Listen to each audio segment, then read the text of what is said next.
존경하는 국민 여러분, 안녕하십니까? 저는 한국이 살 길 300가지 중에서 오늘은 정직 정치로 국민사랑, 홍익사상으로 인류사랑이라는 제목으로 말씀을 드리겠습니다. 한번 따라합시다. 우리. 정직 정치로 국민사랑, 홍익사상으로 인류사랑, 그런 제목으로 말씀을 드리겠습니다. 이데올로기 정치는 결국 편가르기 정치입니다. 양분하는 정치야. 진영 논리 정치고 자기 편, 자기 쪽 만드는 아주 몰상식한 못된 정치가, 저주받은 정치가 이데올로기 정치입니다. 그러니까 그것도 모르고 이데올로기 정치하고 자빠져서 그냥. 이게 가장 나쁜 정치가 이데올로기 정치야. 가장 저주받은 정치, 저질 정치, 빌어먹을 정치가 바로 이데올로기 정치예요. 결국 나라 내전으로 가서 나라 망하는 것이 이데올로기 정치입니다. 국론이 박살나서 아무것도 안 돼. 이데올로기 정치는 결국 물고 뜯고 죽이고 서로 대적하는 것이 바로 이데올로기 정치예요. 그래서 정직 정치로 국민사랑, 홍익사상으로 인류사랑, 얼마나 중요한지 모르겠습니다. 이데올로기 정치 결산이 대구 폭동 사건이고 제주 4.3 사건이고 여순 반란 사건이에요. 결국 그것이 6.25 민족 동란인 것입니다. 사실 국민들에게는 아무것도 모르고 당하는 것이고, 국민들은 아무것도 모르고 서로 적대시하고 서로 갈등을 갖고, 이 문제로 결국은 나라 망하는 겁니다. 바로 강복을 36년 동안 일제 식민지로 살고 정신 못 차리고 박헌영이라는 정신 빠진 놈이 남로당을 만들어서 인민공화국으로 만들려고 생명바치 일하다가 결국 김일성한테 나중에 죽어. 나중에 젊은 나이에 총살 맞아 죽지 않습니까? 자기는 북한 가면 대접받고 뭔가 한 자리 할 줄 알았는데 미제 앞잡이로 간첩으로 몰아가지고 결국은 비참하게 피눈물 흘리고 죽은 거야. 그 아들이 지금 스님 아닙니까? 제가 이름 안 밝힙니다. 근데 그것도 모르고 아버지가 한 일을 하려고 그래. 아버지는요, 김일성한테 비참하게 죽으면서 다시는 좌파운동하지 말아라. 그러고 죽었을 겁니다. 다시는 그런 더러운 거 하지 말아요. 근데 그걸 하고 자빠졌어요. 에라이. 아무것도 아닌 것 때문에 애꿎은 인류만 희생당하고 피를 흘리고 고생하고 고통을 당하는 것이에요. 왜 그런 줄 아십니까? 이데올로기 사상은 인간 이성주의에 나왔기 때문에 언뜻 들어오면 맞아. 그러나 다 거짓말이에요. 이데올로기 사상은 인본주의 사상이고 철학에서 온 사상이기 때문에 이론적으로는 잘 돼 있어요. 그러나 실제로는 새빨간 거짓말이야. 이데올로기 사상은 인간 논리, 인간 이론으로 나왔기 때문에 지성인들이 들을 때는 와 맞네 그럴 수밖에. 그래서 많이 지성인들이 넘어간 거예요. 더욱이 또 헬라 철학권에 살았던, 지금도 헬라 철학계지만 19세기에는 더 심했습니다. 그러나 성경은 말세가 되면 인간의 그런 이론과 논리에서 나온 모든 사상은 무효, 끝날 때가 온다고 성경을 예언하고 있어요. 제가 한번 말씀해, 시편 33편 10절입니다. 여호와께서 열방의 도모를 폐하시며 민족들의 사상을 무효케 하시도다. 이런 때가 온다는 거예요. 말세가 되면요, 이데올로기 정치 싹 끝날 때가 오고 정직 정치가 세워질 때가 온다는 겁니다. 고린도후서 10장 5절에도 모든 이론을 파하며 하나님 아는 것을 대적하여 높아진 것을 파하고 모든 생각을 사로잡아 그리스도께 복종케 하니, 그리스도께 복종한다는 것은 이사야 9장 7절 말씀처럼 주님이 다스리는 바로 정직 정결 때가 온다는 것입니다.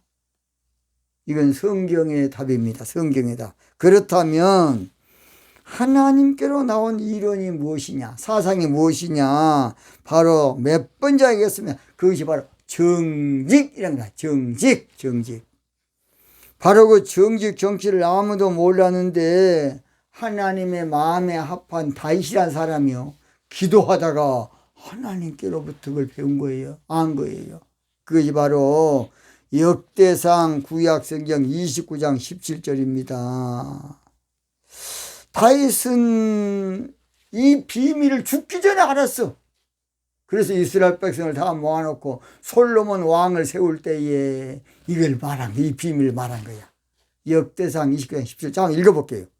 나의 하나님이여, 주께서 마음을 감찰하시고 정직을 기뻐하신 줄 내가 아나이다. 정직 정치하는 것을 하나님께서 기뻐한 줄 알았어, 다윗은. 잘 들으세요. 그래서 다윗은 왕위를 물려주면서 사실은 중요한 몇 가지 고백을 합니다. 그게 바로 역대상 29장 이 11절입니다. 제가 읽어볼게요. 여호와여, 광대하심과 권능과 영광과 이김과 위엄이 다 주께 속하였사오니 천지에 있는 것이 다 주의 것이로소이다. 이 간증을 한 거예요. 다윗이란 사람은 임금도 해보고 많은 업적도 남겼지만 결론은 천지에 있는 것은 사람이 아니고 하나님 것이다. 하나님 것. 또는 바로 그 다음 12절에 보면 모든 것은 사람에게 있지 않냐고 주의 손에 있다 그래요. 자, 제가 한번 읽어볼게요. 29장 12절. 부와 기가 주께로 말미암고 또 주는 만유의 주제가 되사 모든 자를 크게 하심과 강하게 하심이 주의 손에 있나이다. 와, 주의 손에 있어.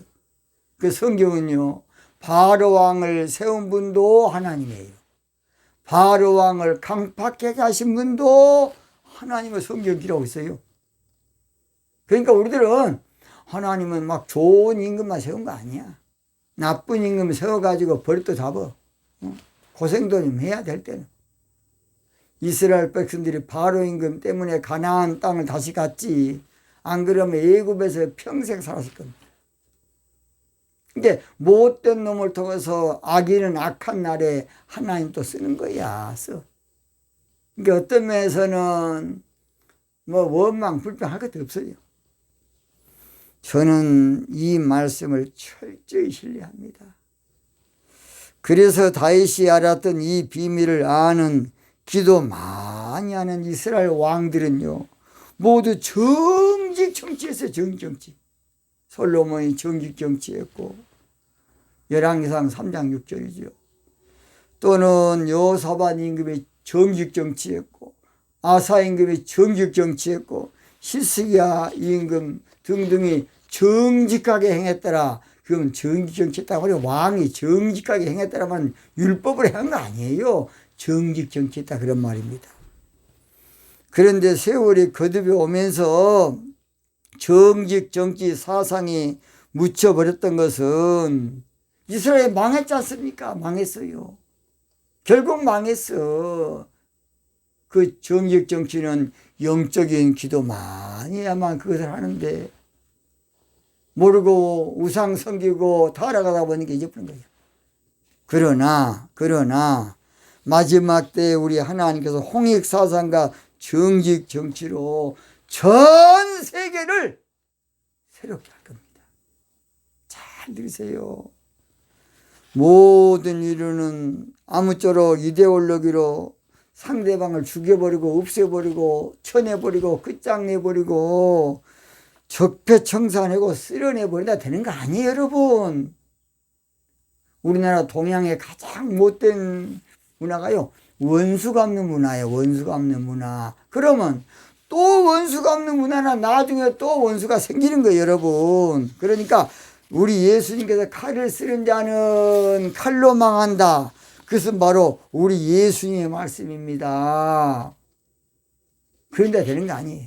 정직 정치로 국민 사랑, 홍익 사상으로 세계 사랑, 이게 답이에요, 여러분. 고린도 교회가 복잡할 때에 결국 답은 뭐였습니까? 두 번째, 바로 두 글자, 사랑이란 두 글자예요. 정직 정치로 서로 사랑하고 홍익 사상으로 인류를 사랑해야 되겠습니다. 차기 대통령은 정직 정치로 국민을 사랑하고 홍익 사상으로 인류 사랑하는 운동을 일으켜야 돼. 인류가 살 길은 결국 사랑이란 두 글자며 사랑. 그래서 정직 정치로 국민 사랑, 홍익 사상으로 인류 사랑, 정직 정치로 백성 사랑, 홍익 사상으로 지구촌 사랑, 정직 정치로 이웃 사랑, 홍익 사상으로 세계 사랑입니다. 사랑입니다. 사랑. 자, 결론입니다. 정직 정치로 국민 사랑, 홍익 사상으로 인류 사랑이 답입니다. 주께 두 손 모아 비나니 그신 은총 베푸사. 사랑의 종소리가 정직 정치로 전 세계에 울려 퍼지는 그날이 와야 된다고 봅니다. 오늘 여기서 마치겠습니다.